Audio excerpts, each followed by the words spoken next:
because what that tells me is that the Bermuda grass is growing very well. Thatch tends to develop more in the most, the more rapidly the Bermuda grasses grow.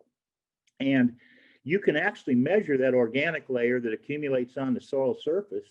And if it exceeds a ½ an inch, it's probably time to aerify and then mix those aeration cores back into the surface of that turf. So what are some of the characteristics that we respect about Bermuda grass? Well, first of all, it's a sod-forming grass. So it has an ability to move laterally by way of rhizomes and stolons. And generally, because of that, the cutting height range can be quite low. Many of these hybrid Bermuda grass sports fields, you can maintain somewhere between 3/4 of an inch and 2 inches, depending on the season that you're managing, and also what your, how speedy is your team, and many coaches that have, they like the speed on their team, they'll maintain a little lower height of cut. The common types, and there are some improved common types, which I'll show you some pictures in a minute, but generally they need to be maintained at a little higher height of cut. They don't generally develop the roots system that these hybrids do, these African cross common Bermudas. Leaf texture just refers to the width of the leaves. So we can have Bermuda grass varieties that are generally range from fine to medium. The aerial shoot density, if they're properly maintained, can be quite high. They do produce a lot of thatch, but the neat thing is they do have great, or in my opinion, very excellent wear resistance. They've got good drought resistance. Probably if there's a weak point, the Bermuda grasses, some of the varieties are prone to winter kill, but others have been bred for improved low temperature hardiness. So that's a trait that many turfgrass breeders have bred into these Bermuda grasses, particularly the newer ones. Shade tolerance is poor. Even though there's one out there called TIFF Grand that was released out of the University of Georgia, most of those releases are evaluated in Tifton, Georgia. So the term TIFF is used as a prefix to the varietal name. But TIFF Grand is one that you might hear about that has a little bit better shade tolerance, but in my view, it's still just about a C+. They do require significant nitrogen application to be healthy. And I hope that most, if not all of you that are managing these Bermuda grasses have access to irrigation. It's very difficult to manage a quality turf surface without an irrigation system.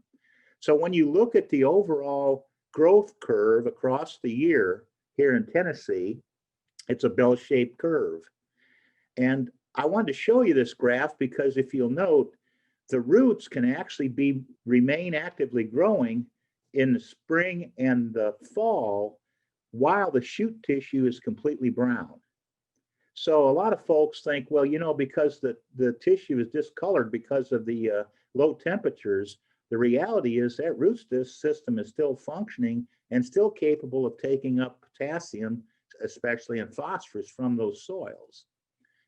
So look what happens when the grass has become exposed to frost. I'll bet all of you have seen these frost patterns.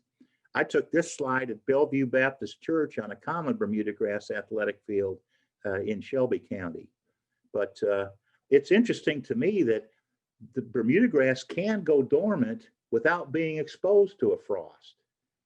If Bermuda grass is exposed to a 50-degree temperature for about 10 days in a row, it'll probably initiate dormancy. And so Bermuda grasses tend to be very weak in the spring as they come out of winter dormancy. So it's pretty important that you have a high level of energy stored in the grass before the grass actually goes dormant. So here is just an overall view of what. Are you guys seeing this meeting as being recorded on your screen? Okay, so I'm just going to move that. Is that any better? So anyway, let's take a look at this these temperature responses. So basically, the optimum growth of what we call those aerial shoots occurs at 80 to 95 degrees Fahrenheit. Optimum root growth occurs at a little lower temperature, 75 to 85 degrees. The actual root growth stops at 50 degrees. The chilling injury begins to occur at 50 degrees Fahrenheit. And then, like I mentioned, dormancy can begin at an air temperature of 50 degrees, even if the grasses haven't experienced a frost.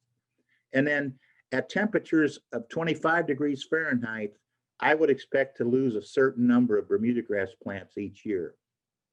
It's also interesting that at an air temperature of 110 degrees, now I can't recall here in Tennessee an air temperature of 110 degrees, but the reality is root growth actually totally stops at 110 degrees, but that plant is still capable of growing and producing leaf growth at 100 up to 120 degree air temperature. So chances are it's a rare occurrence if the Bermuda grass is actually experiencing heat stress.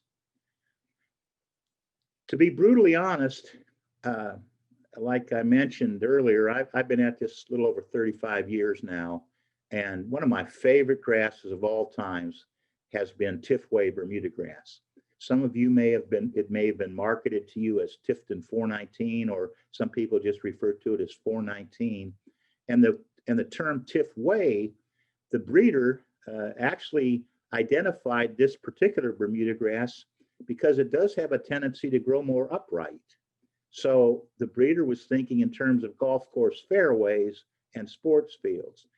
And not long after Tifway was released, the University of Georgia and the Georgia Department of Agriculture released another variety called Tif Green. And there are still some Tif Green Bermuda grass lawns and athletic field, baseball field infields. That's one called Tifton 328, but it's a softer Bermuda grass, and it grows more along the soil surface as opposed to being more upright. But this variety to the left you're seeing here, these plots were in Franklin, Tennessee. But this one called Latitude 36, this was a release from my alma mater, from Oklahoma State University. I didn't actually think that we would ever see a better Bermuda grass than Tifway. But here in the northern transition zone, where the winters can be quite extreme in terms of low temperature, the nod would go to Latitude 36 over Tifway. Tifway would be more prone to winter kill than the Latitude 36, and the name implies that it's well adapted at that latitude. And so there's a lot of Latitude 36 in Kansas, Arkansas, here in Tennessee, Kentucky, and so on. So Latitude 36, notice the difference in density and color. And so we've got research that shows that Latitude 36 is very tolerant of traffic and is actually a little bit more tolerant of fall traffic than Tifway. So, if you were establishing a new field, Latitude 36 is a variety that would deserve your consideration. Here are two more. Tif Tough is an excellent Bermuda grass. It was released out of the University of Georgia, and it uses about 30% less water on average than the 419. So this variety, Tif Tough, we've got, it's on, those of you that are baseball fans, the AA franchise of the Chicago Cubs up at Kodak, Tennessee. They've been managing Tif Tough now, they're into their third year, and it's really performed well as a baseball field surface. To be honest, I don't know how it's going to handle heavy football field traffic, but we're going to learn that fairly quickly because there's a lot of Tif Tough being installed throughout the Southeast. Northbridge is another really good cold hardy Bermuda grass, and it too was released. It was released out of Oklahoma State University, as was the Latitude 36. I don't think you could go wrong with Northbridge or Latitude 36. What I wanted to show you here is look at the difference between the hybrids versus the common types. Look how wide those leaf blades are, and look at the color. You know, the common Bermuda grasses generally don't have the overall green, dark green color that some of the improved hybrids do that are sterile. But the thing we do like about the common Bermuda grasses is that they do produce viable seed. There are also some pretty doggone good seeded types. This is one called Riviera, and it's done very well. The seed is becoming quite scarce now because the demand is often much higher than the supply. But there's another really good seeded type out there called Yukon. And as the name implies, Yukon has very good low temperature hardiness, and you can seed it. It's fairly coarse textured, but if you want a really good durable, let's say that you've got a practice field that you really don't have the money to invest in sprigs, but you want to just do something to improve the overall ground coverage, I think Yukon would deserve your attention. So let's take a look at this. I use the term protect the crown. How many times have you noticed that when you get a 3-inch rain, there are always some areas on your fields that water moves to and then stands? Well, see, there are two different types of football field slope design. The old standard for years was one called a turtleback system. And what happens there, the turtleback, if you look at the field from the air, you would see a rectangle right in the middle of the field, and then everything would slope to the ends and the sides.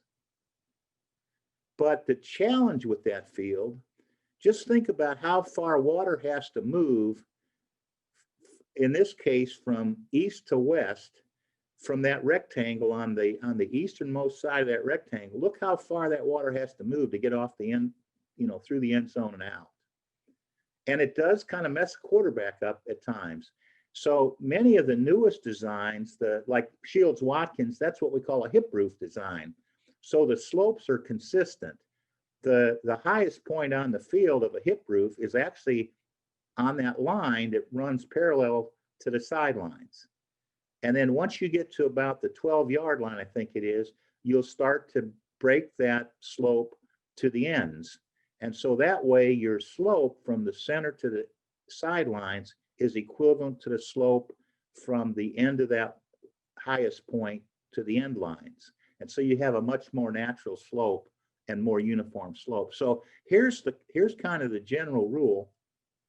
Basically, according to the National Federation of State High School, or the State High School Associations, they recommend the following for native soils. And of course, native soils just means that they haven't been amended with sand. So for football, it's been recommended that the slope be a 1/4 inch per foot from the center of the field to each sideline. And what that really means is the rise from each sideline to the center of the field is 20 inches when that slope is met. I remember at Shields Watkins, even though the field was 90% sand and 10% peat moss to a depth of 12 inches, there was still an 18-inch drop from the center line to the sidelines to ensure that the water would move quickly off that field surface and away from that field, that surface. In terms of baseball, it's more of a challenge to be able to, in other words, a dozer operator generally has more of a challenge trying to create a slope on a baseball field or a softball field compared to a football field. So here's kind of the way the baseball fields are sloped. So there's a 0.5% slope. Notice in the infields, you see what they're calling quadrants. So there's a 0.5% slope on 4 quadrants surrounding the pitcher's mound. And then as the center point to the back of the infield skin and the edge of the first and third baseline. So you basically have only a 0.5% slope. The highest point on that field is basically just behind pitcher's mound. Okay, the infield skinned area is also about a 0.5%, but in fields that have been modified with sand, I know at Smokies Park, we're lucky the players really would prefer a flat infield surface. And in most cases, like AA and AAA baseball, during rainfall, the infield would be covered, but it's still difficult. I try to talk everybody into trying to maintain close to a 0.5% slope on that infield skinned area as well. And then the outfield slopes, generally about 1%. And the reason for that is, here's kind of how it works. The tighter the clay, the tighter the soil, in other words, the heavier the soil, the more clay content, the greater the slope should be.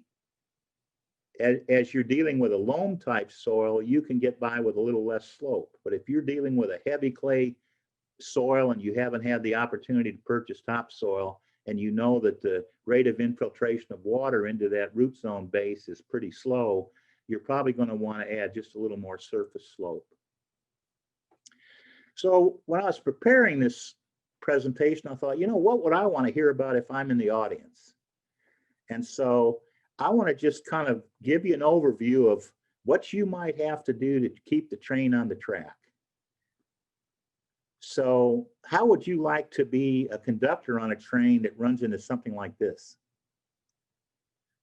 So my point is, if you don't mow properly, or if you don't fertilize properly, or if you're over irrigating or under irrigating, if you don't routinely core aerify, or if you don't manage weeds, insects, and diseases, chances are that field's not going to reach its potential. Now, I don't care all that much about whether you've got 90% Bermuda grass cover and 10% weed surface, or 85% Bermuda grass cover and 15% weed surface. But what I do care about is field safety. And so as long as the field has vegetation, and that vegetation is capable of absorbing shock, then that field's probably going to be pretty safe. It's when these fields become heavily compacted, when they dry out, and when they have very little thatch, it's that turf is awful hard when that athlete falls on it. So let's think a little bit about mowing. Generally, remember we mentioned that these Bermuda grass hybrids can be maintained somewhere between 3/4 of an inch up to even 2 inches, depending on the sport and depending on the season. And usually what you'll see is, it's often coaches will start to just slightly raise the mowing height beginning in early September in preparation for winter, trying to get more surface coverage so you have a little more insulation value, and you don't quite allow those plants to experience extreme low soil temperatures. So just a little bit of an increase, maybe just even as much as, do you know, just increasing just on a tall fescue lawn, imagine this. If you raise the cutting height of a tall fescue lawn by 1/8 of an inch, you've increased the surface area capable of intercepting sunlight by 30%. So don't underestimate how beneficial it can be to make slight adjustments in the mowing height. And many coaches will let the Bermuda grass grow a little taller in the summertime, but then as the season approaches, they'll drop that mowing height a little bit and then re-raise it beginning in maybe second, third week of September in preparation for winter. It's very critically important to maintain sharp mower blades. I took this slide right after this turf was, this turf had been mowed 2 days prior. But one thing I like, can you see that pointer? I don't know if you can see it, but the nice thing about these reel mowers, that reel is curvilinear, and as that mower moves, it actually pulls that leaf to the cutting edge. And so there's a cutting edge on the blade of the reel, but the bed knife is also very sharp. So it's pretty important that you maintain, I would say, at least grind the reels on sports fields mowers at least once a year.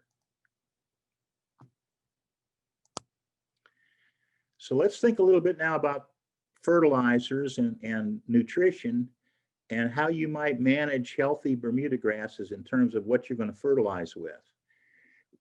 When you analyze leaf tissue content of nitrogen, phosphorus, and potassium, what you normally see is the Bermuda grass tissue when the plants are actively growing, about 3% of the weight of that tissue is nitrogen. Only about 1% is phosphorus, and about 2% is potassium. So this is one reason that when you go to your vendor often recommends that you purchase a fertilizer that's much higher in nitrogen than either phosphorus and potassium, and much higher in potassium than phosphorus, because it matches up well with the leaf tissue content. But here are some nutrients that I think also need to be paid or are deserving of paying attention to. So so basically, nitrogen is the growth and color nutrient. Phosphorus is involved with maintaining high energy levels within the plant. And potassium doesn't, it's not found in a cell wall. It's not part of a protein, but potassium just stays as what we call a potassium ion. So it's almost like Gatorade. When you drink Gatorade, you're drinking electrolytes. Well, potassium within the turfgrass plant, it doesn't bind to anything, but what it does do, it helps that plant maintain turgor or maintain strength. And so you'll also hear potassium referred to as the stress nutrient. An application of potassium in a field that has low levels of potassium, when you fertilize in the fall, you'll notice that the Bermuda grass has a little bit better low temperature hardiness. But don't underestimate calcium, magnesium, and sulfur. And so now that we no longer have acid rainfall because of the emissions improvement, you know, here in Tennessee, we were the beneficiaries of the sulfur that was emitted into the atmosphere from those steel mills up in Pennsylvania and Ohio. And when it rained, much of that raindrop had sulfur. So now I've been keeping an eye on the sulfur content of the soil samples. And in some cases, you may find that you might want to use potassium sulfate to carry the potassium to the field rather than what we call muriate of potash, which is just in a potassium and potassium chloride. So that's something that you may see if you start to look back at, if you've routinely soil sampled for, say, a 5-year period, you may notice that your sulfur content in your soils has kind of dropped a little bit. So you might want to think about using, instead of 0061, you might want to use 0052 and apply the potassium sulfate. Calcium and magnesium are generally applied as you apply lime. So one of the best values in my mind is still sampling the soil. And so basically, if you're going to go out and sample your football field, you're probably going to need to take about at least 12 of these small soil probe samples. And I would try to go down to at least 4 inches, and even better if you can go down 6 inches. Pinch off the organic material at the surface, and then collect those into a large pail and let those air dry for a day or two. And then from that larger sample of soil that's in that pail, you'll basically place the soil into the soil testing box, which is, I think it's no more than a pint that you're going to mail to the soil testing laboratory. And then, of course, once the soil test is run, you'll get a report something like this. And so this, when you first look at it, if you've never seen one, it's kind of, it can be scary, but the reality is, it's once you know what to really look for, I think it makes it a little bit easier. So this thing called soil pH, basically that's just an indication of how acidic or how alkaline the soil is. And the ideal soil pH runs between 6 and 6.5. In this case, you'll notice on this soil sample result, the soil pH was 5.8. And for Bermuda grasses, again, the ideal would be somewhere between 6 and 6.5. So you would have been encouraged to make a limestone application to raise the soil pH. The phosphorus level of this soil is quite good. We, based on the way we test soils in Nashville, a phosphorus content of 44 pounds per acre is considered adequate for turf management. The potassium level on this soil test report is way too low. You'd want a soil test level of about 200 pounds of available potassium per acre. Calcium and magnesium are both sufficient here. And in most cases, when you're managing native soil fields, you rarely see a need to make a micronutrient application. But here's an indication, the wider the blue band here, the more available that particular nutrient that's listed on the left there would be for the plant to take up from the soil. So notice how at a pH of 6, look how wide those bands are. So nitrogen availability should be good. Phosphorus should be in available forms. Calcium, magnesium, and sulfur and potassium at a pH of 6.0 to 6.5 is good. It's interesting, some of the, an element like iron, it becomes more unavailable as the soil pH increases or the soils become more alkaline.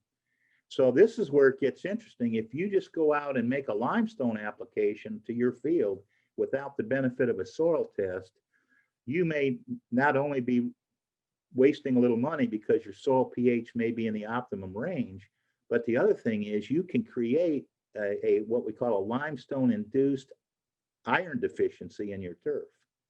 So you might notice, some of you may have noticed, if you put lime out, it's not uncommon that the turf actually would become a little bit yellower for a week or so before it returns to its natural color.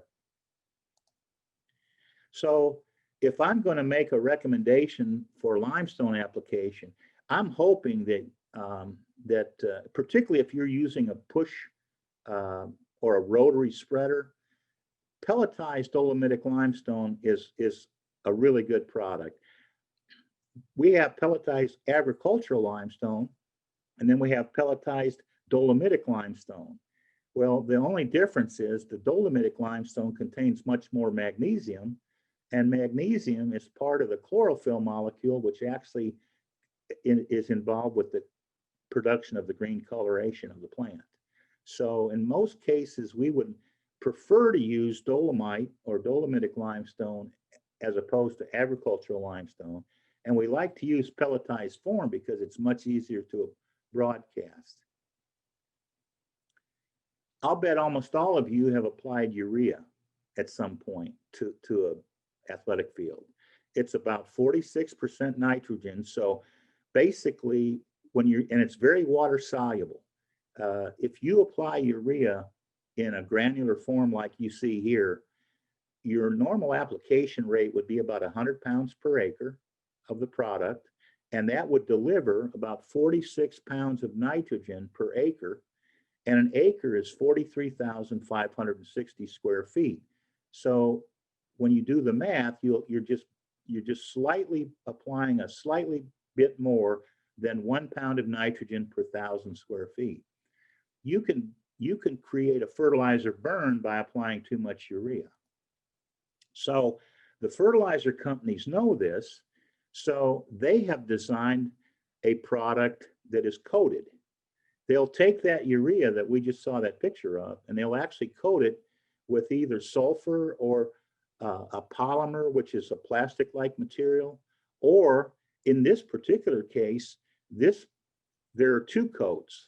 It's called tri-coat. You've got urea inside, then you've got sulfur coating, and then you've got the polymer coating outside of the sulfur. Sulfur is very inexpensive. So this product, if it were just polymer coated urea and the one coating would be plastic only or the polymer only, chances are it would be much more expensive than this product called tri-coat.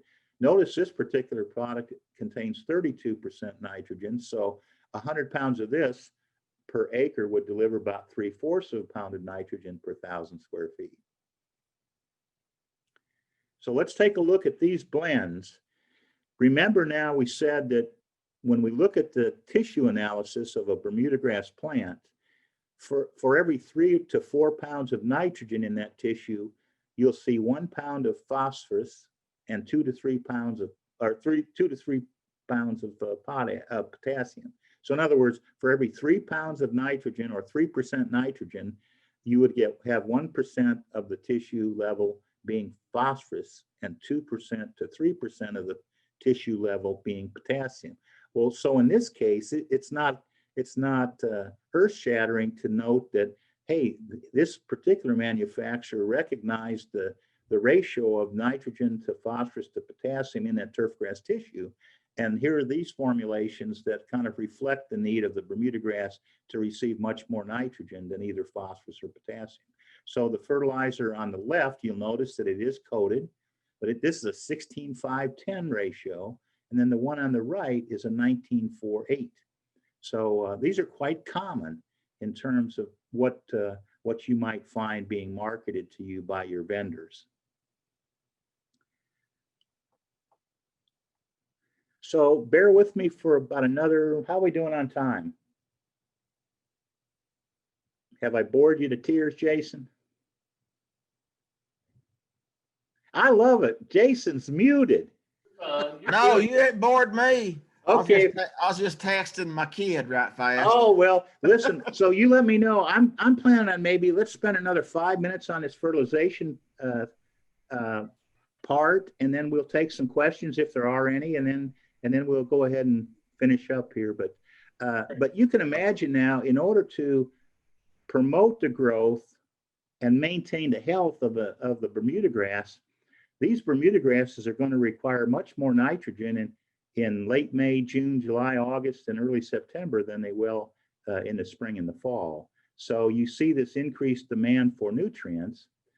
So let's take a look at this. This Dr. Robert Florence with the Soil Testing Laboratory, he and I have tried to develop a series of options for folks that are, have taken the soil, taken the time and spent the money for soil testing to kind of provide some level of guidance in terms of how much nitrogen to apply. So if I'm managing a highly trafficked Bermuda grass field, whether that be soccer, whether that be football, whether that be lacrosse, it's amazing how the patterns of the game differ depending on sport. But anyway, I would highly recommend the application of at least 4 pounds of nitrogen per 1,000 square feet annually. And in this case, this example, you'll note we're only recommending 1 pound of nitrogen per 1,000 square feet, or basically about 45 pounds of actual nitrogen per acre, once in May, once in June, once in July, and then once in September. And I think if you maintain that level of fertility, you're going to be mowing, but if you maintain that level of fertility, you're going to find that the density is pretty strong. So here's an example of, I'm sorry, folks, I'm going to mute this. So here's an example of basically, if you decide that you want to put additional phosphorus and potassium out because your soils are testing low or even in the medium range for potassium, and you want to provide enough phosphorus throughout the year so that your soil test levels don't drop, you can note here that in May and in September, not only are you applying nitrogen, but you're also applying phosphorus and potassium. So in this case, this graph shows that sometime probably in mid to late May, you're going to go out with about 45 pounds of nitrogen per acre. And then you're going to put out about a little over 20 pounds. This is using a 20-10-10 fertilizer, for example. So you're going to be putting out twice as much nitrogen as you are phosphate or potash. And then also, remember we said potassium helps with stress. So you're providing potassium. That's the kind of the green bar here. That's in the form of potash. It's reported as potash. But so you're going to apply a 20-10-10 fertilizer in May. Then you're going to put nitrogen only out in June and in July. And then in September, because it won't be long before the air temperatures drop and the growth of the Bermuda grass begins to slow, in this example, we're dropping back to maybe 30 pounds of nitrogen per acre as opposed to the 45 pounds you used in June, July, and May. So in September, you're going to fortify that field and make sure it's going to have energy going into dormancy, but you're not going to over apply nitrogen. And then you're also going to carry some additional phosphorus and potassium, because phosphorus is that energy nutrient we talked about. And stored energy in the rhizomes and in those stolons is critically important for winter survival of these Bermudagrasses. And then, of course, the green bar here, this particular fertilizer ratio, I believe, is a 3:1:2 ratio, or like a 30:10:20 or a 15:5:10. But again, in September, you're going to deliver a little bit less nitrogen, a little bit less phosphate, and then kind of an intermediate level of potash. And that's normally referred to as a winterizer treatment. Let's go ahead and think a little bit about irrigation, and then we'll take a break. But I wanted to show you this because I wish all of you had irrigation. Now, we've got irrigation at Shields-Watkins Field, but it's interesting to me that we had enough pressure. The water service line to Neyland Stadium, this is what we call a loop system. So there's a 2-inch line that's charged with water that loops the perimeter of the field. And then the field has 3 Nelson water cannons on each of the 2 sidelines. And it's amazing how quickly we can put out a 1/4 inch of water. But it really, I went out there, I was concerned about when we sprigged this field. I wanted to know, how uniform this water application really was, because the only place that I'd seen this used before was at Auburn. And at Auburn, the Nelson water cannons are actually part of the fence. Here in Knoxville, you'll note if you come to a game, the irrigation heads are actually about, I'm guessing, about 3 feet off the surface of the soil along the sidelines, but then they're encased in a box, and then there's a mat that is covering the box in case an athlete might happen to roll into that from a safety standpoint. But this is basically, when I walked out across this field, it's almost like a 2-inch rainfall. Now the droplets are quite large, but the uniformity here, we can actually just by using the 2 center irrigation water cannons, we can cover about 60% of the field. So you are probably not going to have this kind of capacity at your site. So you're going to involve, your irrigation system will probably involve either rainbird heads or toro heads, and they're going to be spaced on a pattern of some type based on how much water you have feeding the field in terms of the water line, and then how much pressure you can manage. Believe it or not, ideally, I think 70 PSI at the irrigation heads would be really good, but there are some low pressure heads that can operate at 40 PSI. So basically, how much water do you want to apply? Well, the reality is these Bermudagrasses will require about 1 inch of water per week. And really, when you think about it, oftentimes you'll hear, well, you need to water with a 1/2 inch of water every time you activate your irrigation system. And then you need to try to skip 2 days before you water again. Okay. I'm sorry, skip 1 day before you water again. So really, you're watering on a 6-day you're watering, day 1 would be Monday, then you're watering on Wednesday, then you're watering on Friday, then you're watering on Sunday. And so that when you total that up, you've delivered 1 inch of actual water per week. In some cases, it's actually better to water only twice a week, or every, water, then skip 2 days and water again.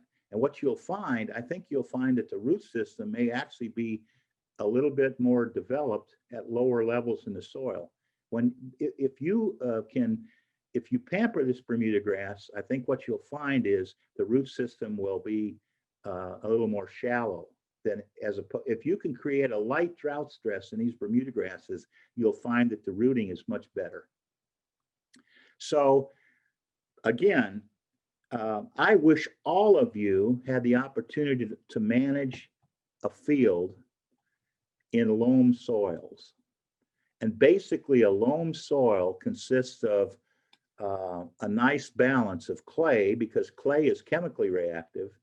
And then clay is just the terms clay, sand, and silt, they're just based on the particle diameter size of the particles of soil that are in that soil. But look at the situation here. The word loam doesn't really appear until the clay content is less than 40%. Okay, so what that means is, if you're trying to, let's say that you've got a clayey soil and you're trying to improve it so that you've got really good compaction resistance by adding additional sand, the ideal sand level in a native soil that you want to manage and improve the drainage, internal water drainage in that soil, you should have at least 60% sand in that volume of soil. So if you're only putting out, let's say that you're top dressing with a 1/4 inch of sand, that should not even be worked in. If you're building a new field and you've only got the budget to buy 1 inch of sand as a cap, then you should barely scratch that into the subbase so that the resultant root zone would be a minimum of 60% sand, and the rest would be clay and silt. So my point is, if you're going to be involved with new field construction, try to make sure that you're creating a loam situation, and you're not. The worst thing you can do is buy 1 inch of sand and mix it into 2 inches to 2.5 inches of a soil base that's 80% clay, because you're not really gaining anything until you have one particle of sand contacting another particle of sand. So here's what I'm kind of talking about here. If you're watering a clay-based field, chances are you're going to have to apply a little less water a little more often during the week. But here at Neyland Stadium, the lab, according to the lab test, that 85% sand, 15% organic matter, according to the laboratory test, it would move 16 inches of water an hour. Now, once the turf grass was established on that soil base, the infiltration rate dropped to about 9 inches of water an hour because the roots take up space. But now, look what happens if you're managing a clay loam or a silty clay loam. You're down to almost 1/10 of an inch of water an hour in terms of the infiltration rate. That might not even meet septic tank. If you install a septic tank in a soil that's that high in clay, chances are you're going to have a drain field that's going to be really, really long or really, really large in area. So basically, I guess what I'm saying is, you know that the Bermuda grasses will respond well to about 1 inch of water a week, but your soil base, the texture of your soils, is going to dictate how often you're going to have to water in order to maintain a healthy turf, with a clay-based soil requiring less water per application, but more applications of water throughout the week.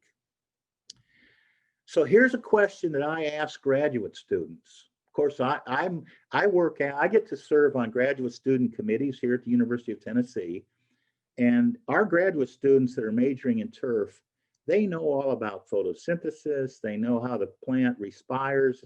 They know how the energy is created. They know the difference between sugars and carbohydrates. They know what a chloroplast looks like. They know what a chlorophyll molecule looks like. So I wait until about halfway through their what we call a thesis defense, which normally lasts about 2.5 to 3 hours. I don't ask my question until about midway through, and I ask a very simple question. Now, by that time, you can imagine the graduate student is really fatigued. You know, they've been asked some very hard questions. They've been asked to step to the board, to the green board, and make a few drawings and tell us a little bit about, how the turf grass draws on its energy and how water actually moves through the plant. The question I ask is, do turf grasses grow in soil? So I'm going to ask the audience, do turf grasses grow in soil? What do you think the answer would be? Jason, what have you learned about row crops? Corn and soybeans and wheat, don't those plants grow in soil? Yes, sir. Okay, now, here's the question, because I get the deer in the headlights look. They know it's kind of a loaded question, but one thing that we can oversimplify things, but we can make them also too difficult. In my view, when it comes to healthy turf grasses, those roots are actually growing in air. They're actually growing in the air spaces or the pores between the mineral particles that make up that hard combination of organic material, sand, silt, and clay. So my point is that if you want to maintain healthy turfs, they better be oxygenated. They better have plenty of oxygen. And so my favorite answer is, first of all, the graduate student says, well, this is kind of an interesting question because of course the plant grows in soil.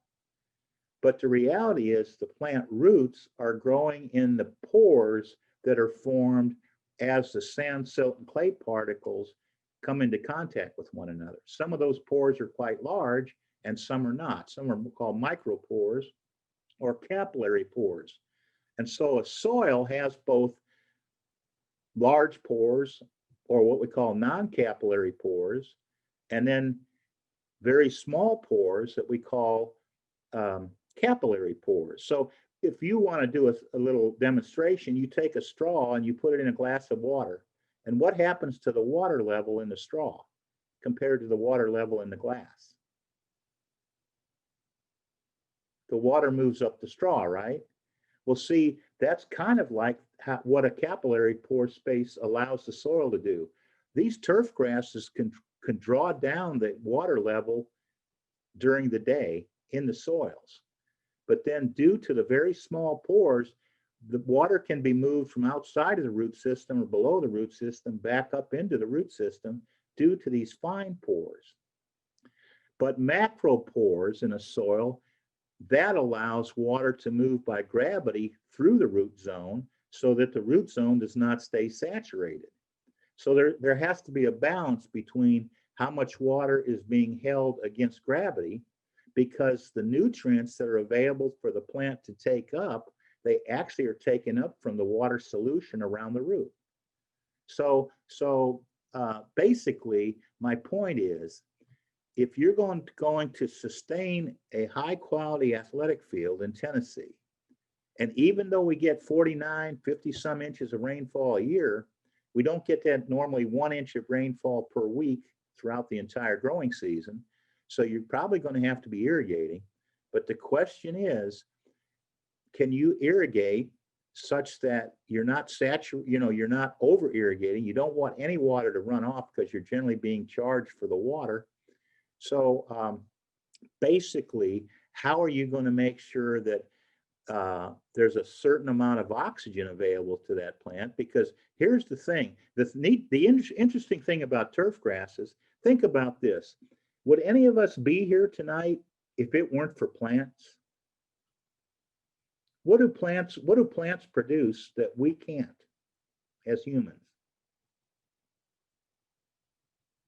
See, when the photosynthesis takes place and the energy from the sunlight is converted to chemical energy, the plants actually give off oxygen. And thank goodness for that, or we wouldn't be able to survive. So these turf grasses provide a benefit to us as humans by producing oxygen. But here's where it gets kind of interesting. Many turf grasses in Tennessee die due to a lack of oxygen in the soils. And the carbon dioxide level in the soils is so high because there's no really good exchange. The carbon dioxide, because your soils might be compressed, the carbon dioxide stays within the root system. So here's a plant that's producing something that is limiting. It's producing something for us as humans, but it's very limiting in the soil. So now that's kind of an interesting deal. So the plant is kind of taking one for the team with humans being the team. So I've got 2 more slides to show you, and then we'll take our break. But my point is, this is the ideal soil for turfgrass growth. The ideal non-compacted soil, let's assume that now here in Tennessee, we're doing really good if our soils have about 5% organic matter. And what's interesting is, as we go from north to south in the United States, there's much more organic matter in the soils to the north than there are in the soils to the south.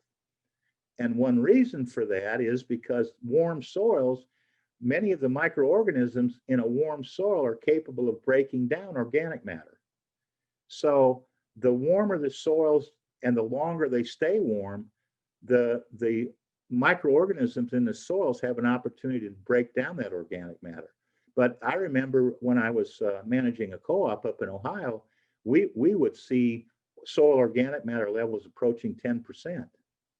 But here in Tennessee, if we've got 5% organic matter in a native soil, we're doing pretty doggone good.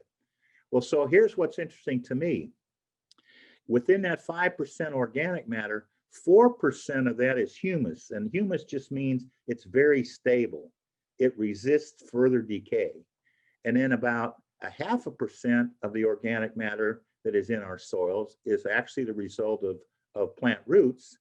And then the other 0.5% is soil organisms. And the majority of the organisms, both macro and microorganisms in those soils, are very beneficial. Earthworms, very beneficial. Fungi, for the most part, they're very beneficial. Bacteria, very beneficial. But what we'd really like to see, about 45% of that soil, let's say that we're looking at a cubic yard of soil, 45% of that hopefully would be a combination of sand, silt, and clay. 50% of that would actually be pore space. Remember, we talked about the pore space and the roots growing within that pore space. But if you've got 50% organic material plus sand, silt, and clay, that leaves 50% pore space. Well, 25% of that 50% is normally fluid that's nutrient rich. The other 25% is air. So this is an ideal growing pie chart. In other words, if I knew that your soils in your counties had this combination of sand, silt, clay, organic material, microorganisms, macroorganisms, healthy roots, humus, and then the majority of that soil was, or 50% of that soil was pore space, of which half of that pore space could be filled with nutrient-rich water, you could grow turf grasses. But look what happens when our soils become compacted. You see what happens? We lose pore space. And the majority of the compaction on an athletic field occurs in the top 2 inches. So now that plant is becoming stressed. It's still going to require the same amount of water. So you're going to still be providing supplemental irrigation water, but look what happens to the percent airspace. You got the same number of, you got the same amount of organic matter, but you've basically compressed the larger of those macropores, and they're now becoming micropores or capillary pores, and your soils aren't draining well. And those soils can become very hard. So how are you going to deal with that? Well, I hope all of you have access to a machine like this. And this is where we're going to stop, if you don't mind. Can we up for about a 5-minute break? Or should we just keep going? That's fine with us, Doc. Okay, Chris. If that works for you. You want to take 5 and come back? Sure do. We did have one question come in. Okay. About softball, about fertilizing softball. Yes. Since that season is a little bit different, starts in first game is March 15th. Okay. How would you recommend? What kind of schedule would you get on for softball? Well, let me ask you this, Chris. Now, is this a Bermuda grass based field overseeded with ryegrass, or what are we dealing with in terms of the turf? It's basically half Bermuda. We're trying to make it all Bermuda, but we. Ours at Smith County is Bermuda overseeded with rye. Okay. Well, so it sounds like it Yeah. sounds like in So- one of so- those, That expensive right too, that Tennessee, yeah. Did you catch that, Dr. yeah, Samples? yeah, I sure did. Chris, it sounds like we've got two scenarios. One is, one of the goals would be to try to convert the entire field to Bermuda grass. And then the other one is the Bermuda grass field is already, has a Bermuda grass base, and then it's overseeded with ryegrass. One thing I think that you'll find, these ryegrasses, they generally, yes, they require nitrogen, and yes, I would highly recommend nitrogen in the spring, but you don't want to overdo it because you want to transition that ryegrass out later on as the Bermuda grass breaks dormancy. Are either of you using any chemistries like Revolver or, let's see, what else? There are several herbicides that you can apply. Many of the football fields in Tennessee that are overseeded with ryegrass, particularly those fields that receive soccer play in the spring and fall, and then football in the fall, they're overseeded so that, you know, the players will have an actively growing ryegrass base, but the Bermuda grass base is below and dormant. So there are certain chemicals that can be applied to remove the ryegrass. In many cases, those chemicals aren't applied until after graduation, because many high schools, they'll conduct graduation ceremonies on those fields.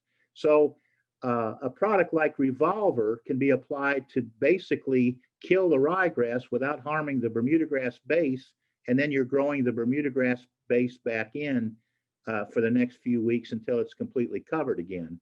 But right now, what I'd recommend, particularly on the ryegrass overseeding, I'd put out at least 3/4 of a pound of nitrogen. Probably, when is the season over? We're finished in May. Okay, okay, so here's what I'm, That puts you at the last sub-state game. So May 20th?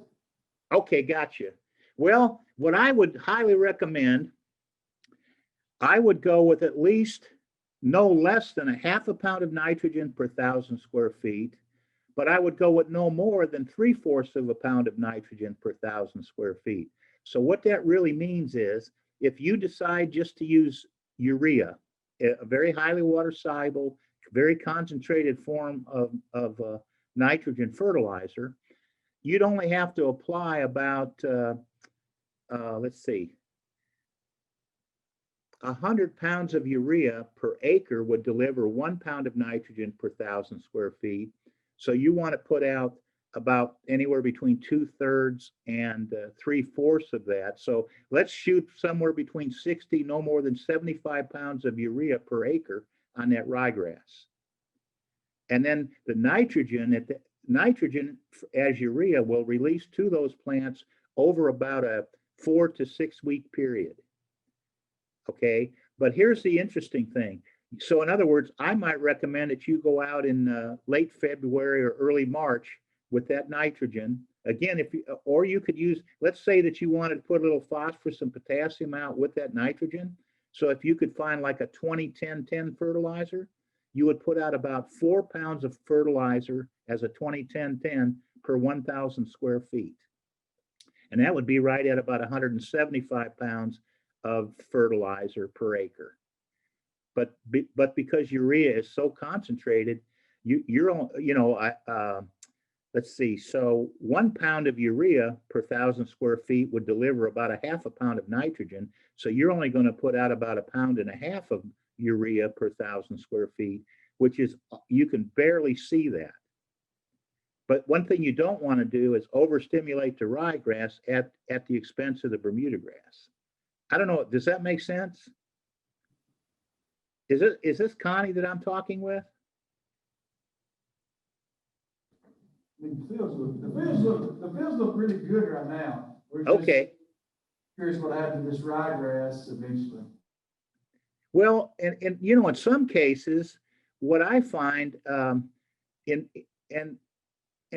this would be in baseball. In baseball, many baseball fields throughout Tennessee, the infield is Bermuda base, and in some cases it's actually been sodded. So it's the hybrid Bermuda grass. And then the outfield might be a combination of tall fescue and Bermuda grass. And then in some cases, the coaches come in the fall and will put out a little bit of ryegrass to help make that outfield look a little bit better. So, but what you're dealing with is you're think about the growth curve of the cool season grasses. You know, they want to grow best in the fall and the spring. So you want those fields to perform well when they're overseeded. By the time spring rolls around, if the ryegrass had not been fertilized the previous fall, it's probably in big time need of some nitrogen. So, and then what I always like to recommend, particularly on less mature ryegrass fields, don't be afraid to put a little bit of phosphorus and potassium down with your spring fertilization. So you could use urea alone like we talked about, or you could use a 20-10-10. But again, when you do the math, try not to put out over actually 30 pounds of actual nitrogen per acre, or no more than no more than 3/4 pound of actual nitrogen per 1,000 square feet. And it always surprises me. You know, I talk to so many sports fields managers, and we'll talk about the overseeding, and so my question is, well, was it a good overseeding year or a bad overseeding year? Because in some cases, you know, the ryegrass was overseeded maybe in late September, early October. It really didn't contribute much in November or December or January, but gosh, by March, it really looks good. And so if you really want to speed that process up and make sure your ryegrass base looks really good and will tolerate some traffic, and the ryegrass is moving, you know, is growing well, I think you definitely want to consider an additional fertilization. I wouldn't be afraid to put it out as early as late February. I hope that answers your question. Sounds good. Thank you, sir. You're so welcome. Listen, we've only got a few more slides, thank goodness. But what I wanted to show you, you know, so many coaches understand the value of aerification, but in some cases, it's hard to explain this to a school board, or it's hard to explain why you want to purchase a core aerifier. In my view, this machine that we're seeing here is just as important as a mower. No kidding. If you don't routinely core aerify your fields, you're going to be replacing them about every 5 to 7 years, because the soils become so compacted. And I wish all of you could experience this. I took this slide over at River Islands Golf Course. It's actually a bent grass green. It's about 90% sand. But look at the rooting response in those aerification channels. And this grass was being maintained at about 3/16 of an inch mowing height. So look at how deeply developed that root system is. And that's the response you can get down those aerification channels just simply by improving the oxygen level and venting that soil, allowing the carbon dioxide to move out. So, and so I know, you know, working routinely with the coaches, they pretty much get tired of me saying, you know, how many times did you aerify this year? Only once? You know, really, in my view, you're trying to, you routinely aerify so that you impact somewhere between 15% and maybe 18% of your field surface every year. Because when you think about it, let's look at this table for just a second. Let's take a look at the tine diameter. Let's say that we're using a 5/8 inch tine diameter, and we're using an aerifier that actually has a footprint of 2.5 inches by 2.5 inch cores. Okay, in other words, the cores that you're pulling would probably be somewhere around 1.25 to 1.5 inches deep, but you're using a 5/8 inch tine, so you're pulling a core, and then the footprint of that machine, the hole is 2.5 inches by 2.5 inches on center. One aerification pass, you're only affecting 5% of that field surface. So you see, by the time, in order for you to get to that 15% mark, which would be great, you'd have to aerify the field 3 times. Or your other option is, and it's not as good, your other option is to just aerify the fool out of it when you get access to an aerifier, so that your pattern becomes maybe 2 inches and 2 inches on center. Okay, but really, look at, and let's look at that. If you go to a 3/4 inch tine, now that's a large diameter tine. Many of that rotary motion aerifier that I showed you, that's going to have about a 4 inch by 3 inch pattern when you pull it in 2 directions. Okay, so but look at that. Let's say you go with that 3/4 inch diameter tine on a 5 inch by 5 inch spacing. You're only affecting 2% of that soil surface. And so just think about, and let's say you make 3 passes with that. So now you're up to 6% of the soil surface that you've impacted because you've gone in 3 directions. And when you do that, if you're using these rotary motion core aerifiers, what I've found, what I would suggest to you is make 1 pass parallel to the sidelines, and then imagine when you look at your next 2 passes, if you're looking at it from the air, you create an X. So in other words, don't feel obligated to go perpendicular from the sidelines. Go ahead and make it so that when you get to the edge of the field, you don't have such a sharp curve. You can create an X pattern so that you make 3 passes, 1 parallel to the sideline, and then 1 like from the northeast to the southwest, and the other one from the northwest to the southeast.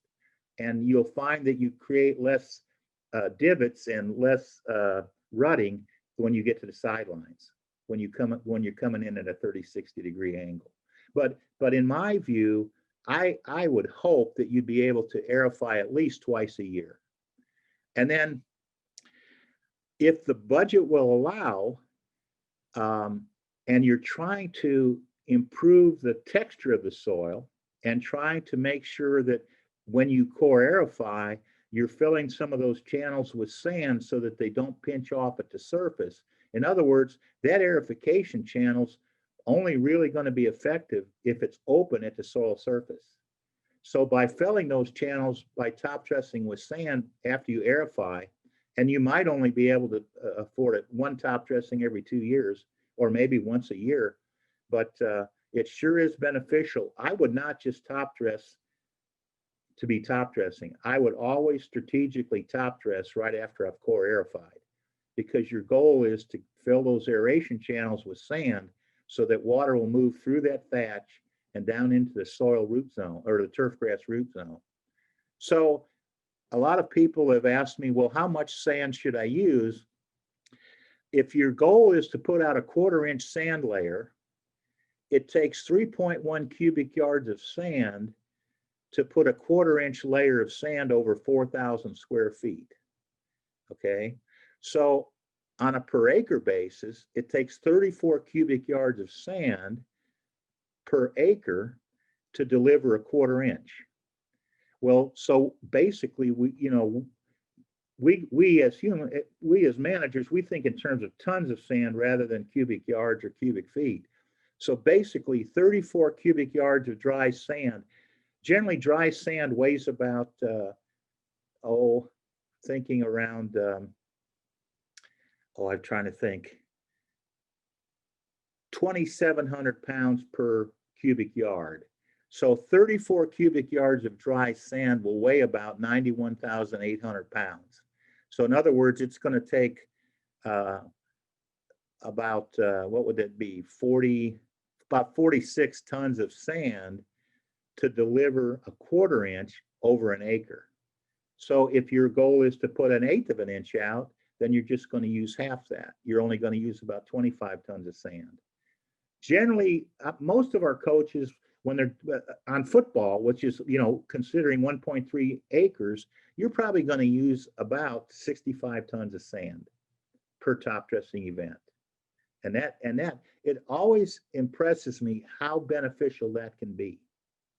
But I would not just top dress to be top dressing. I don't even think I would even consider top dressing with sand unless I could core aerify prior to that. This machine is one of the most underused machine in sports turf management. But there are times, think about this now, how many times have you gone out, you've had a late a late fall field usage due to several sports. You've had some rutting. You've had the soils that have gone through a freeze and thaw several times, and your fields are just a little bit non-uniform in terms of the soil surface.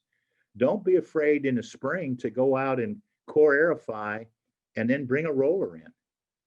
And the fact that you've got these, these air channels that you've created by core aerifying, it really doesn't cause that much compaction if you core aerify first, because you've created some voids that will accept soil. So instead of moving the soil totally vertically 90 degrees down and compressing the soil, some of that soil is sloughing off and falling into those sand channels or into those channels. So don't ever be afraid. Now, don't overuse it, but we use here at UT, we roll our fields quite often. Now, not necessarily more than once a year, but you know, when you think about it, if you're maintaining a Bermuda grass field at 3/4 of an inch mowing height, and you have a 1/4 inch divot or a 1/4 inch channel or a 1/4 inch rut, just think how much difference there is in terms of the height of the leaves when you mow. So don't ever be afraid.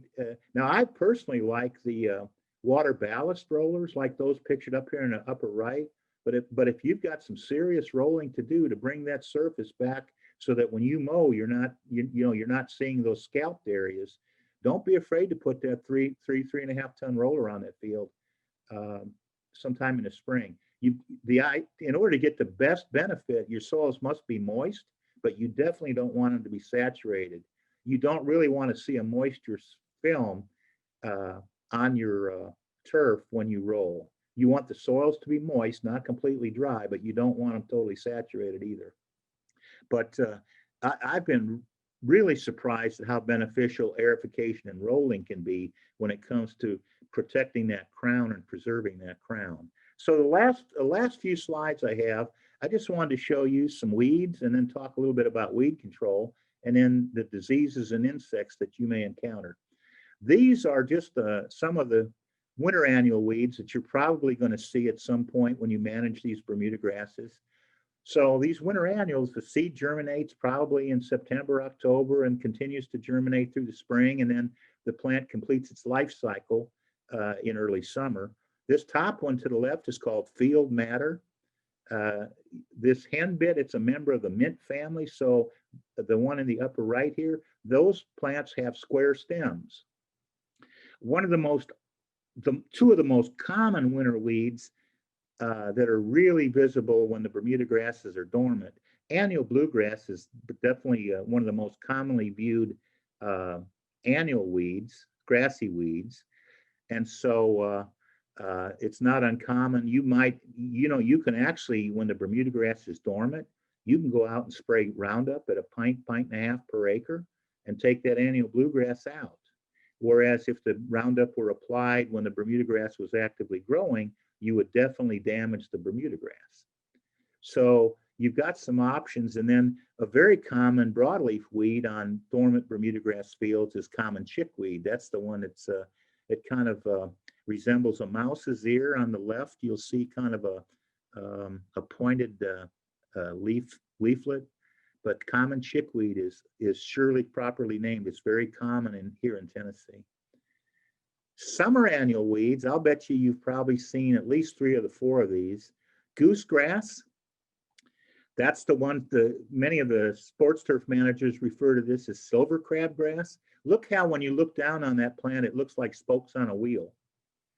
And so the term silver crabgrass or goosegrass. Now the seed, these are annuals, so the seeds germinate, but then the plant does not survive from year to year. But it's amazing how much seed one goosegrass plant can produce. And it's very hard to mow. The goosegrass leaves are very, very high in lignin and cellulose, and they're hard to mow with a real mower. The interesting thing, though, is goosegrass seeds germinate about 4 weeks after crabgrass seeds. Crabgrass seeds will begin to germinate at a soil surface temperature of about 55 degrees. And so the goosegrass will germinate a little bit higher soil surface temperature. And then There are several foxtail species in Tennessee, but don't be surprised if you do see some foxtails. Again, these are summer annual grassy weeds. And then this one up on the top right corner, this is called prostrate knotweed. And this, if you have a lot of this weed in your sports fields, this is an indicator of very compacted soils.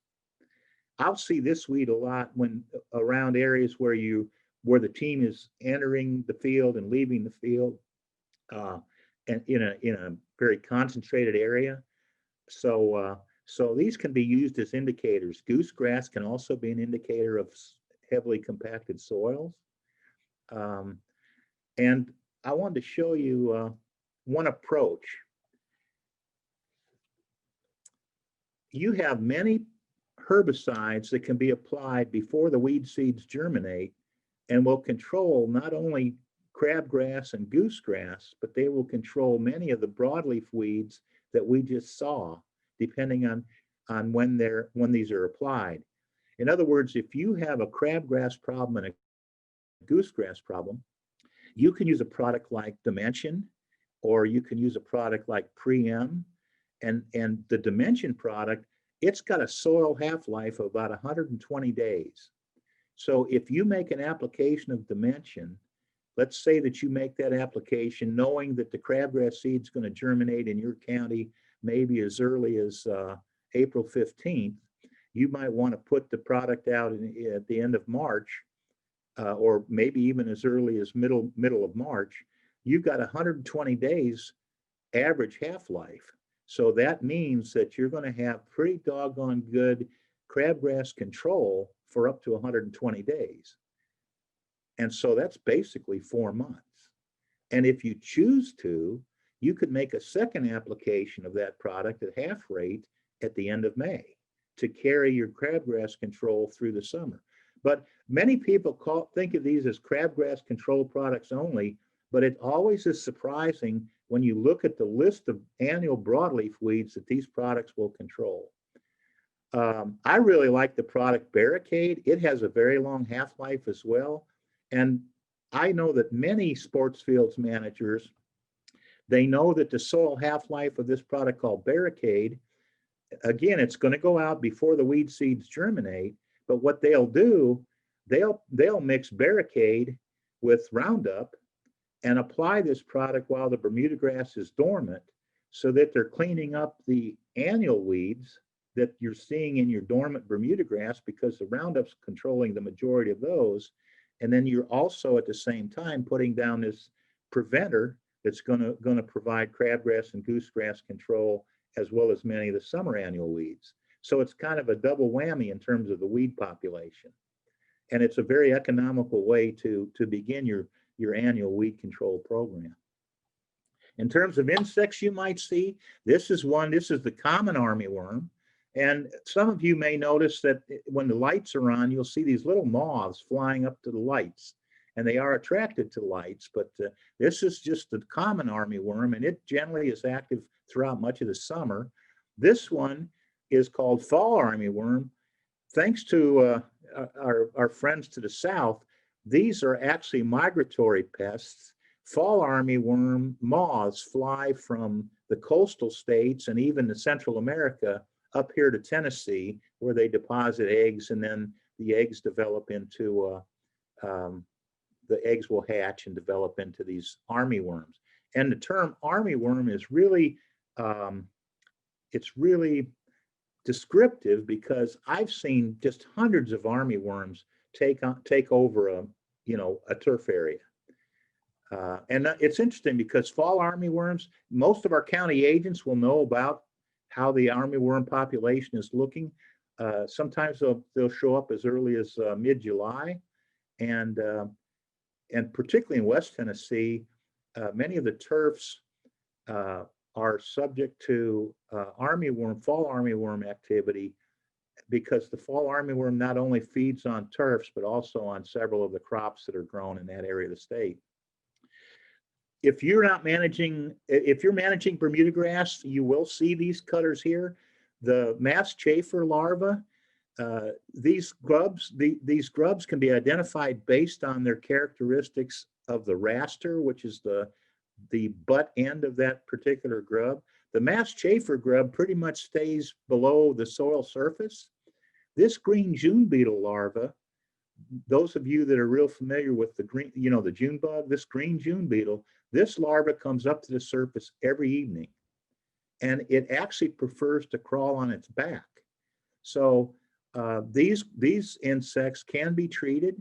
There are several products out there. One of my favorite products for grub control is a product called Merit, and very, very effective. In terms of diseases, this is one that scares many homeowners in Tennessee, but it's actually, there's not much you can do to treat it other than just mow the Bermuda grass. I wanted to show you this one in case you see this. Don't be alarmed. Those of you that have grown sweet corn in Tennessee, you're probably real familiar with the sweet corn smut. The interesting thing about this particular problem, remember we said the hybrid Bermuda grasses don't produce viable seed, but they do periodically throw up a seed head. So here you've got a sterile Bermuda grass. It's producing no seed, but you'll still see this smut on really high quality Bermuda grasses as well as common types. So I guess if I would encourage you just to continue to mow if you see this, and just mow those areas out. There are a couple more diseases I wanted to familiarize you with. Those of you that are familiar with managing tall fescues, you're probably familiar with a disease called brown patch. Well, the same organism is responsible for this disease in Bermuda grass called large patch. And what happens, you'll see this disease when it's warm, humid, and your soils are moist. And you'll see that there are actively growing healthy Bermuda grasses within that patch. But don't be surprised if periodically on your football fields and your soccer fields, these Bermuda grass sports fields, you will probably see this at some point.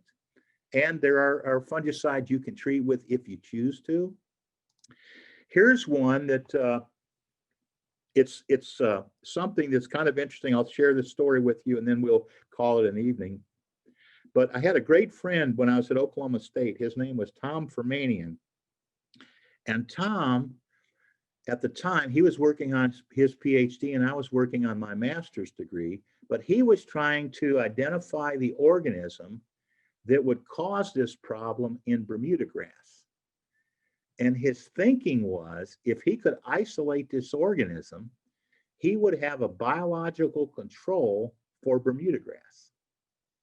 Okay, he suspected it was a fungi, and he thought that if he could identify that organism, and then if they could commercially produce that organism and sell it in a bottle, and a client could purchase that and broadcast that on a Bermuda grass area where Bermuda grass was not valued, it would control the Bermuda grass.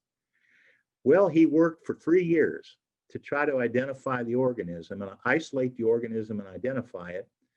The challenge was he was working at room temperature. Okay, so this disease is commonly referred to as spring dead spot. And what happens when your Bermuda grass breaks dormancy in the spring, some of these areas just don't green up.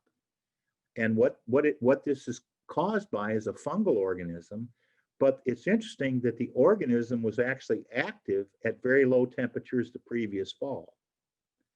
Okay, but the disease is being expressed in the springtime.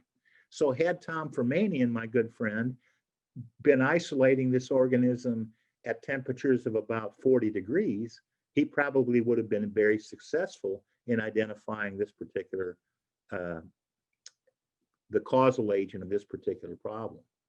But so what happens if you're going to treat for this, and many of our golf course superintendents will treat for this disease if they've got it in Bermuda grass fairways near the greens, but in most cases they will not. They'll just fertilize the Bermuda grass and it'll recover from the edges. But I think it's kind of interesting that here's a disease that shows up in the spring, but it's actually caused because the organism that is causing the problem is actually very active in the fall. So if you were going to treat for spring dead spot, even though that it's a disease that you see in the spring, you would actually make an application or two of a fungicide the previous fall. And so with that, I hate, I hate to leave you with a thought, the last slide you see is spring dead spot, but I just, I really want to thank you so much for being interested in your sports fields. I have the utmost respect for coaches and sports fields managers, and I know what you deliver for our students and student athletes. And if there's any way we can be of assistance as the University of Tennessee or Tennessee State University Extension professionals, please let us know.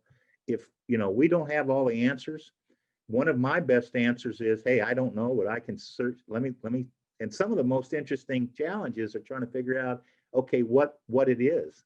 In some cases, I work backwards. Sometimes I'll get a sample and I'll try to figure out what it's not, and that will lead me to the conclusion of what it is. But what I'm really going to encourage you to do: timely fertilization, proper mowing with a well-maintained mower, aerify when possible, top dress strategically as needed. Don't just top dress to be top dressing, but always top dress when you core aerify. And then pay particular attention to maintaining that crown. Do your best so that the water that flows across that surface of that field continues to move and doesn't puddle, because I can't tell you how many times I've been on some really awesome football fields, and they're awesome. And what's interesting is sometimes the best fields, the performance of the team seems to be related to the quality of the field. But my point is, maintain safe athletic fields, be strategic in your spending. Don't be afraid to try new products, but don't if a product sounds too good to be true, it's probably not, and it might not be worth your while. But I would highly recommend, if you haven't soil tested and checked your fertility levels and whether or not the soils need to have lime application, I would highly recommend that. We can assist you with that.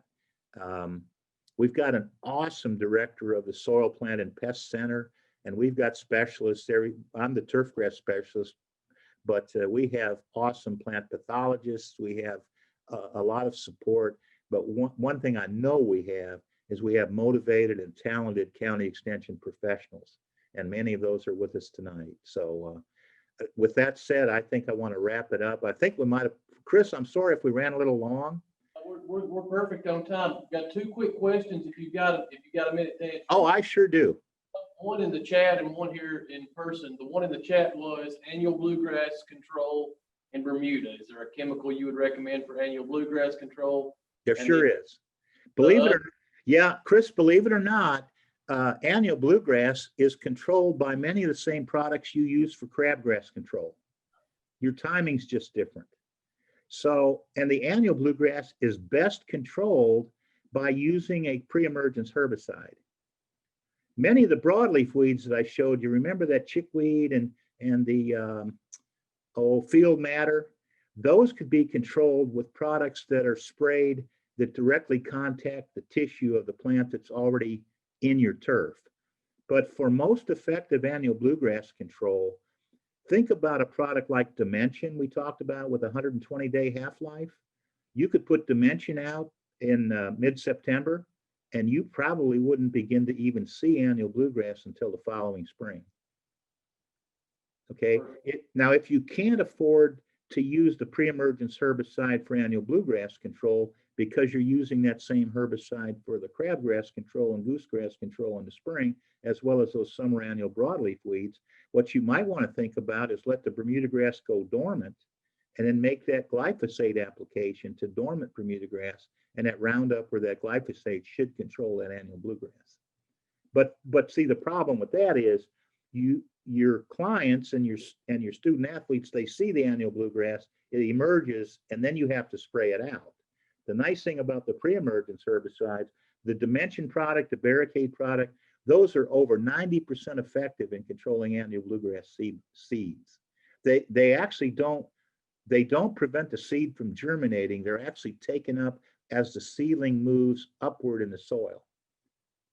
So, so people will say, well, they're actually, they prevent the seed from germinating. No, the seed will actually germinate in the soil, but the seedling will be controlled as it takes up the chemistry that's serving as a barrier in that soil. The other question, thank you for that. The other question was, in your comments on top dressing, Yes. specifically on the softball field we talked about earlier, could we do that right before that season starts in March? Season starts in March, would it be okay to top dress before Oh, that? man, I just can't, you know what? I think you'd find if you could, let's say that you were gonna, on a softball field, let's say that you were gonna put down a perennial ryegrass overseeding. Okay, and let's say that you're shooting for early October. Gosh, if you could top dress with sand, you could aerify that field, broadcast your seed uniformly, top dress with sand, you'd be really impressed in terms of how that ryegrass will come out of that stand. That a little bit of additional soil that will help move that seed down into contact with the soil, and also serve as almost serve as a warming agent, because sand does have a tendency to, particularly a colored sand like a river sand or a reddish sand, that will actually increase the soil surface temperature slightly for a number of days, and it might actually help improve the rate of germination of your ryegrass seed. But the other thing is, you could, if you chose to, before the season begins, even if your Bermuda grass is dormant, if you're playing on a ryegrass surface, I see no problem at all with you going in and aerifying and then broadcasting your sand and then fertilizing, and you get ready to mow, because good things are going to happen. Does that make sense? Perfect. That answers our questions. We appreciate you, Doc. No, we appreciate you. Hey, everybody, please stay safe, but have fun. Thank you so much, Dr. Samples. You guys are so welcome. Thank you. Thank you. You It's always good. okay, man, I know this was a long Zoom, but boy, I appreciate you being on board with us. You made my week. Thank you. You're again. welcome. See you soon. Okay, buddy.